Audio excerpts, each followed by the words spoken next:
Hi there, it's Friday the 13th of September 2019. I'm Steve Towers. Welcome to ITB. Let's get started.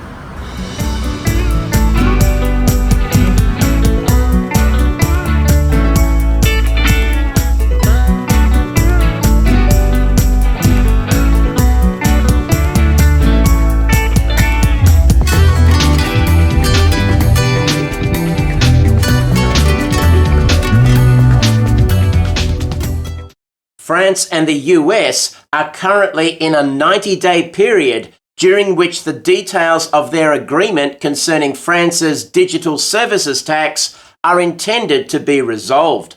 And if they're not resolved within 90 days, according to Treasury Secretary Mnuchin, all options remain. And that would include tariffs on French wine and other imports. And interestingly, the Section 301 trade investigation of the French DST is continuing during this 90-day period.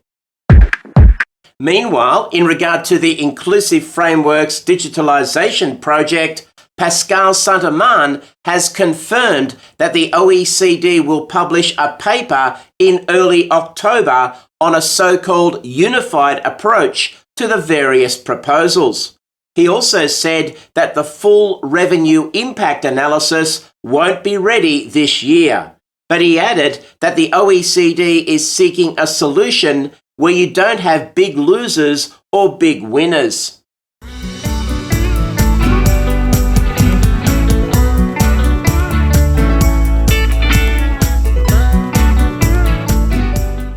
Well, the International Fiscal Association Congress in London concluded yesterday.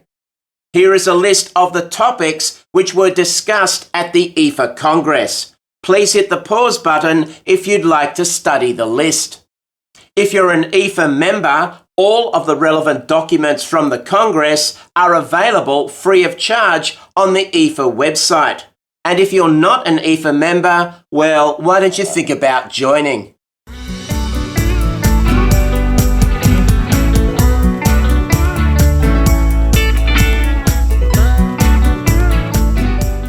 The OECD has issued its report on the factors that influence tax compliance. To read the report, please go to our website or app.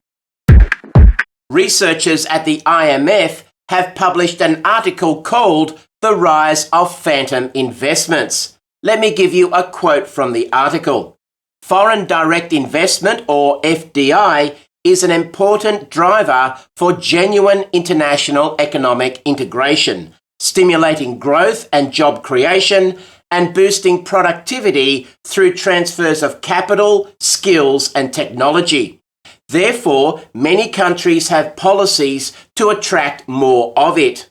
However, not all FDI brings capital in service of productivity gains. In practice, FDI is defined as cross-border financial investment between firms belonging to the same multinational group. And much of it is phantom in nature, investments that pass through empty corporate shells. These shells, also called special purpose entities, have no real business activities.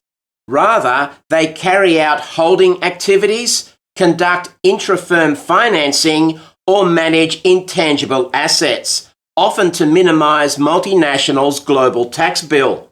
Such financial and tax engineering blurs traditional FDI statistics and makes it difficult to understand genuine economic integration. For a copy of this article, please go to our website or app.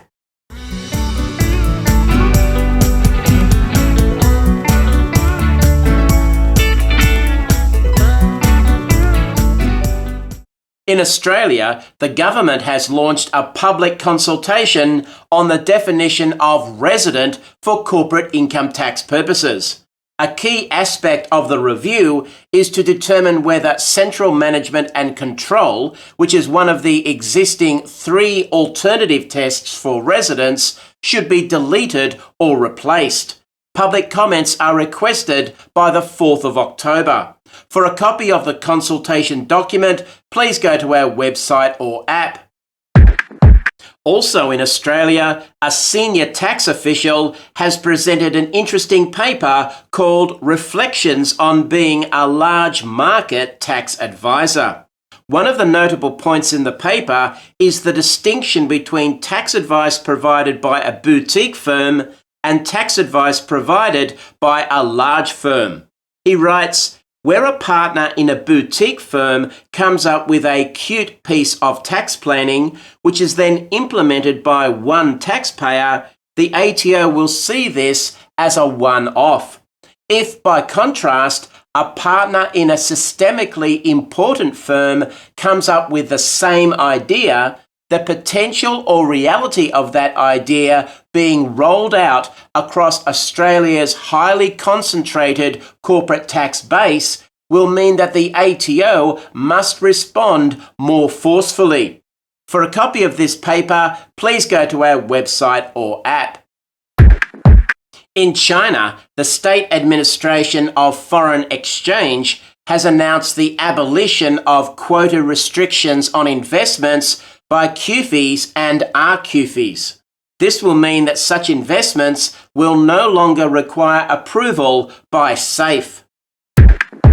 In Hong Kong, the tax authorities have updated the penalty provisions for non-compliance with transfer pricing and other international tax obligations. For a copy of the updated provisions, please go to our website or app. In India, the Authority for Advanced Rulings has ruled on the conversion of a private limited company to a limited liability partnership in the scenario where the specific conditions for non-recognition treatment are not satisfied. The AAR held that in that situation, the shareholders are liable for capital gains tax on the difference between the value of the LLP interest they acquire and their cost of shares in the company.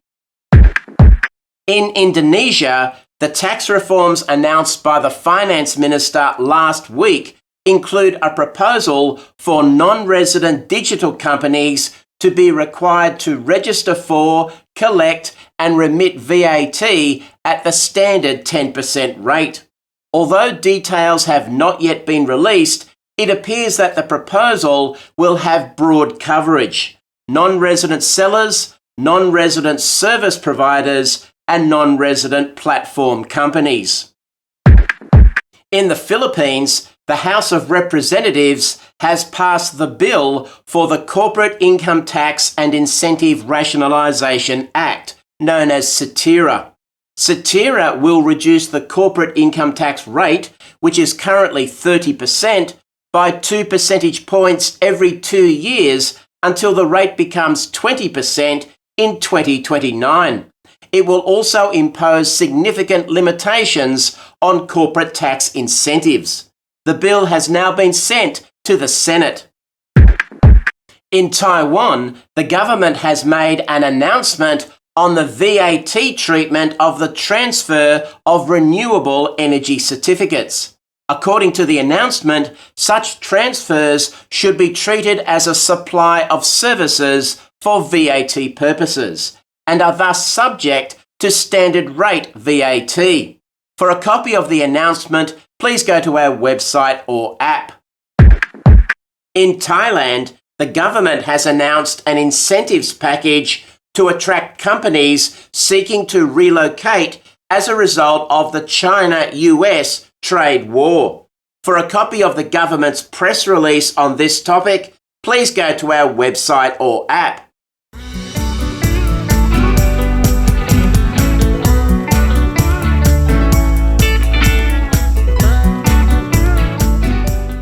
In Belgium, 2 interesting cases on the PE definition in double tax treaties have recently been reported. Both cases were decided by the Antwerp Court of Appeals. One concerns the Belgium-Morocco Treaty, an outbound situation, and the other concerns the Belgium-Luxembourg Treaty, an inbound situation. Both decisions are consistent with each other and reflect a high level of proof that the conditions for a fixed place of business PE are satisfied. I will focus on the case concerning the outbound situation under the Belgium-Morocco Treaty. A Belgian company, through its managing director, provided IT services to a telecom company in Morocco. The managing director performed his activities in Morocco, partly at the premises of the telecom company and partly at a leased apartment. The Belgian company wanted to show that it had a PE in Morocco to be able to claim exemption from Belgian tax under Article 23 of the treaty. The Belgian company was successful in showing that the managing director was present in Morocco. It provided evidence such as the managing director's timesheets, an access badge to the telecom company's offices, the lease agreement for the apartment, and bills for water and electricity used at the apartment. However, the court said that there was no evidence showing that a significant amount of services were provided from a single specific geographic place in Morocco, such as specific offices of the telecom company or the leased apartment. And therefore the court concluded that the conditions for a fixed place of business PE had not been shown to be satisfied. In Denmark, the National Tax Tribunal has decided a transfer pricing case concerning force majeure clauses in trademark licensing agreements. Here are the relevant facts. In the 1990s, a Danish company entered into 2 trademark license agreements with a related Venezuelan company. The 2 agreements provided for the payment of royalties in Venezuelan currency to be converted into US dollars at the current exchange rate on the date of payment. The 2 agreements also contained force majeure clauses which relieved a party of its obligations if compliance with such obligations is beyond the reasonable control of the party. Some years later, strict currency controls were introduced in Venezuela, which meant that most of the royalty payments could not be paid by the Venezuelan company. The Danish tax authorities agreed that the Danish company should report the royalty income for tax purposes on a cash received basis. However, they also took the view that the accrued but unpaid royalties constituted a receivable on which interest should be imputed under the arm's length principle. They therefore included the imputed interest in the Danish company's income. The tribunal decided in favour of the taxpayer, the Danish company. It held that the currency controls fell within the force majeure clauses. It also held that at the time the license agreements were entered into, the parties could not have foreseen the introduction of the currency controls, and that accordingly the interest income would not have existed if the 2 parties were independent. For a copy of this decision, please go to our website or app. And now to the European Court of Justice. Advocate General Kokot has issued her opinion in a case in which Google Ireland is challenging the validity of certain aspects of the 2016 version of Hungary's tax on advertisements. The focus of the case is on the level of penalties for failure to register and on the procedures to contest the penalties in court. The penalty for failure to register can be as high as €3 million. AG Kokot reached the view that the level of penalties imposes coercive measures on undertakings established outside Hungary and constitutes an indirect restriction on the freedom to provide services as guaranteed by Article 56 of the TFEU, which is not justified on account of its disproportionality. And in regard to the procedures to contest the penalties in court, the limitations of the possibilities for legal redress with regard to the very high coercive penalty payments also constitute an unjustified restriction on the freedom to provide services, as guaranteed by Article 56 of the TFEU.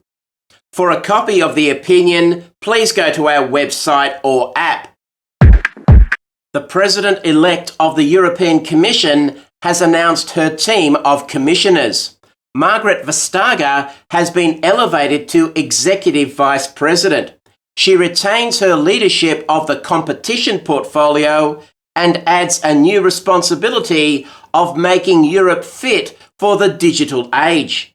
This will allow her to have even more contact with US digital companies. And Paolo Gentiloni will take over the economy portfolio, which includes taxation. The President-elect set out the job description in a mission letter sent to each of the new commissioners. For a copy of the mission letters sent to Vestager and Gentiloni, please go to our website or app. Also, the European Commission has released figures which show the performance of the VAT mini one-stop shop. For a copy of the Commission's document, please visit the ITB website or app. And ECOFIN will be studying a possible reform of the EU's outdated energy taxes at their informal meeting today and tomorrow in Helsinki. The Finnish presidency has identified as possible measures higher minimum tax rates for energy products, differentiating between sources of energy based on efficiency, fossil fuel levies, and the end of energy tax exemptions for the aviation and maritime transport sectors. For a copy of the backgrounder prepared for the meeting, please go to our website or app. And coincidentally, or perhaps not, the European Commission has published a report on EU rules on energy taxation, which evaluates a 2003 directive. For a copy of this report, please go to our website or app. In Germany, the lower tax court of Cologne has decided a case concerning Germany's 2007 anti-treaty and directive shopping provisions. The case concerns royalties paid by a German company to a Swiss company in which the German company held a 25% shareholding. The Swiss company did not have commercial substance. On those facts, the court held that the Swiss company breached the 2007 anti-treaty and directive shopping provisions, and therefore German withholding tax applied to the royalties. Importantly, the court held that the case did not raise any concerns with the EU fundamental freedoms. In view of the fact that Switzerland is not a member state, the only relevant EU freedom was the free movement of capital, and that was supplanted in this case by the freedom to provide services, which is applicable only to member states. In Greece, the proposed tax cuts are becoming more likely.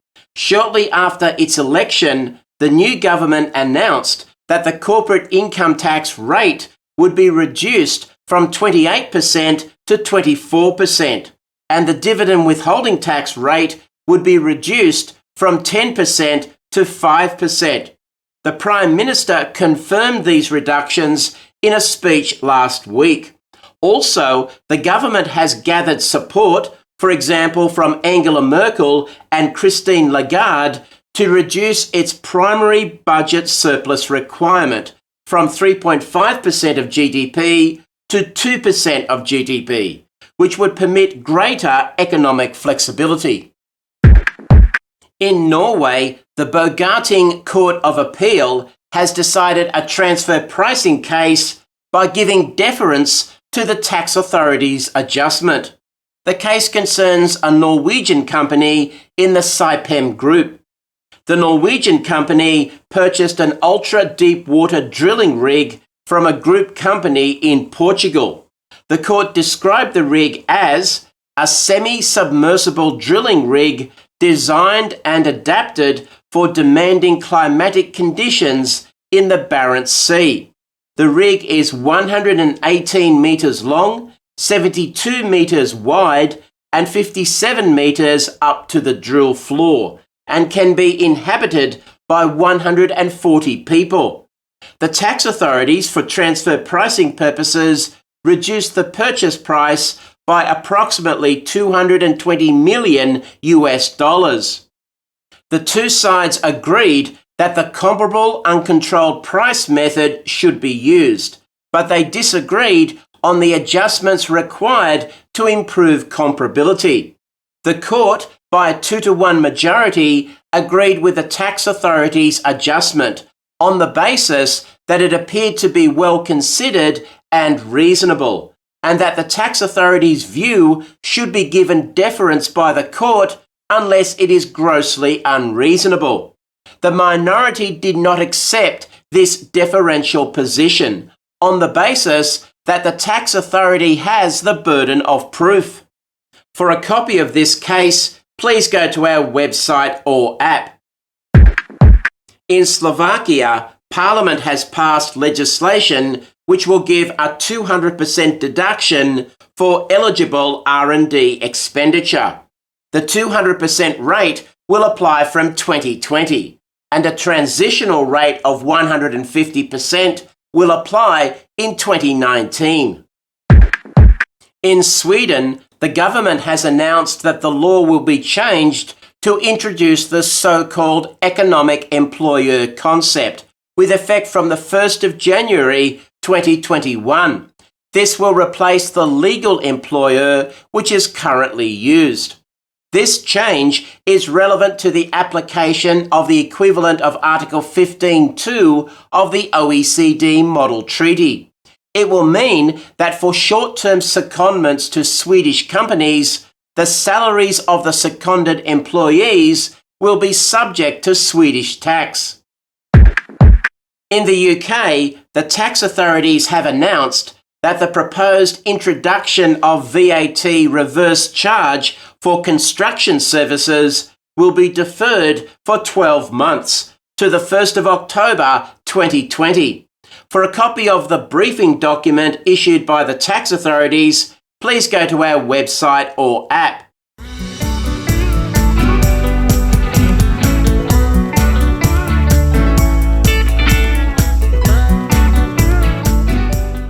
In Nigeria, the government has proposed an increase in the standard rate of VAT from 5% to 7.2%, effective the 1st of January 2020.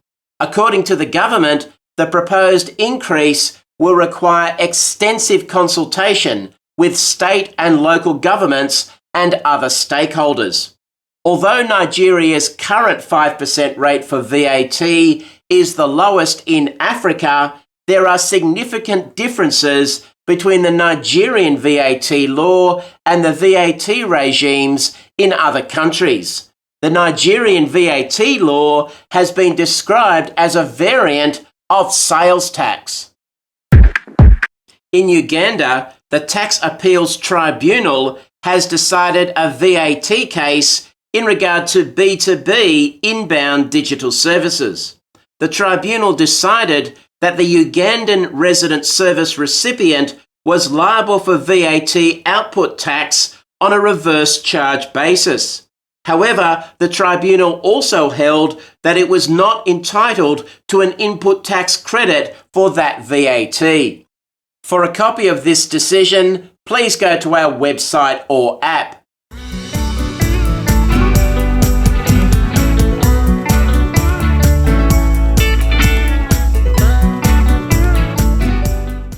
In both Kazakhstan and Uzbekistan, each country's government has released proposed legislation which would impose VAT on inbound B2C digital services, effective the 1st of January 2020.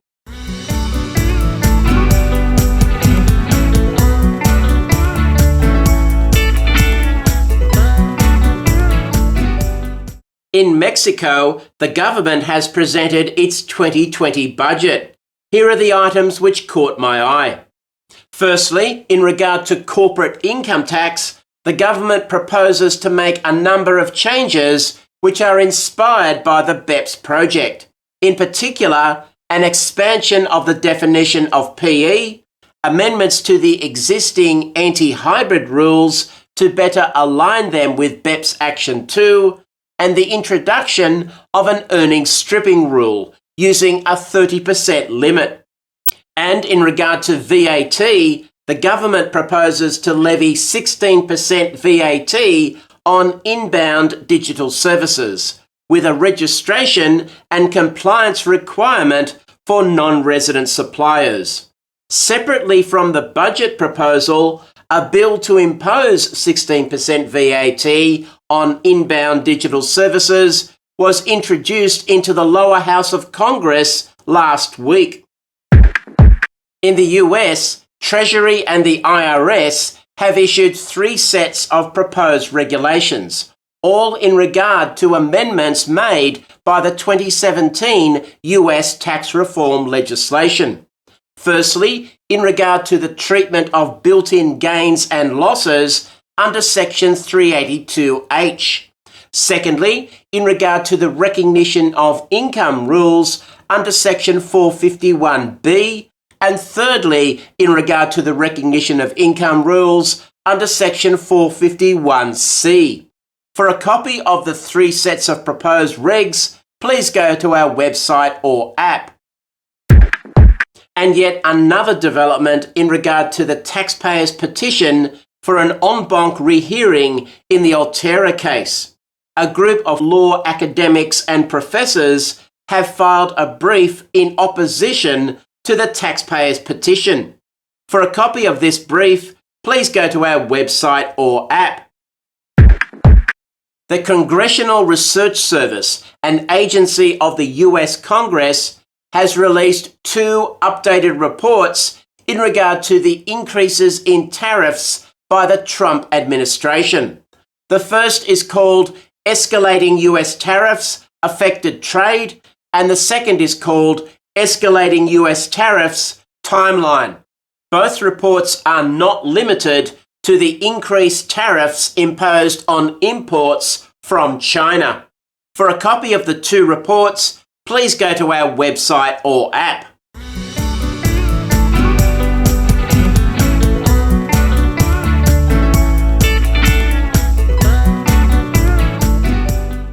And now for this week's only treaty development. Yes, a very slow week. All we've had is one protocol enter into force.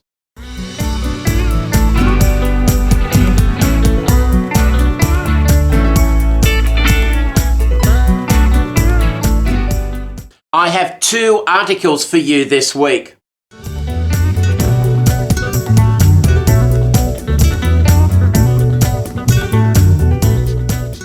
The first article is called The Principal Purpose Test as introduced by the OECD MLI. Is it time for a compromise with EU tax law? It's written by Antonio Cuoco and it's published in the Intertax Journal. This article considers whether the PPT rule in the MLI is consistent with EU law, and it anticipates the likely viewpoint of the European Court of Justice. The author concludes in this way: the wording of the PPT rule itself does not incorporate a genuine economic activity test. This would lead to a situation in which the threshold of abuse is lowered and less than wholly artificial arrangements would fall within the scope of the PPT rule. Besides, according to the ECJ, a restriction is acceptable as long as it is suitable to achieve the objective pursued, and it does not go beyond what is necessary to attain it. From this perspective, the majority of scholars have emphasized the reasonableness test of the PPT and a potential infringement of EU law. An ECJ decision determining the PPT as incompatible with the EU fundamental freedoms would oblige the member states to renegotiate all the tax treaties containing a PPT rule made in conformity with the MLI. However, the second part of this article made an interpretative effort in order to go beyond a mere literal analysis of the PPT rule. Based on 1. A systematic interpretation of the commentary on the OECD model 2017, and of 2. The most recent ECJ case law, the PPT rule and the genuine economic activity test as developed by the ECJ have been reconciled. Based on the arguments developed, it is difficult, in the author's opinion, to imagine that the ECJ would regard the PPT rule as an infringement of EU law.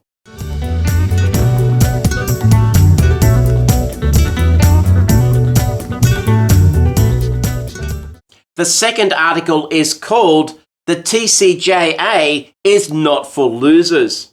It's written by Stuart Lapellis, Joshua Odints, Katie Rimpfel and Matthew Morney, and it's published in Bloomberg B&A's Tax Management International Journal. This article considers the impact of the 2017 US tax reform legislation, commonly called the Tax Cuts and Jobs Act, on corporate taxpayers in an economic downturn. It particularly focuses on the restriction of NOLs, the BEAT tax, and GILTI. The authors conclude, there is a consistent theme in the TCJA. The new provisions ignore business cycles and measure income or losses on an annual basis. If the US economy slips into a recession, US companies struggling to compete could lose ground to their non-US competitors because the TCJA subjects them to incremental tax costs related to their NOLs. If the US economy experiences a recession, as it inevitably will, Congress may feel compelled to amend the BEAT and GILTI to provide for carry-forwards or soften the adverse impact of these rules on both lost taxpayers and the overall economy. In an economic downturn, lost companies may not be able to shoulder the cost of permanently losing the benefit of their NOLs.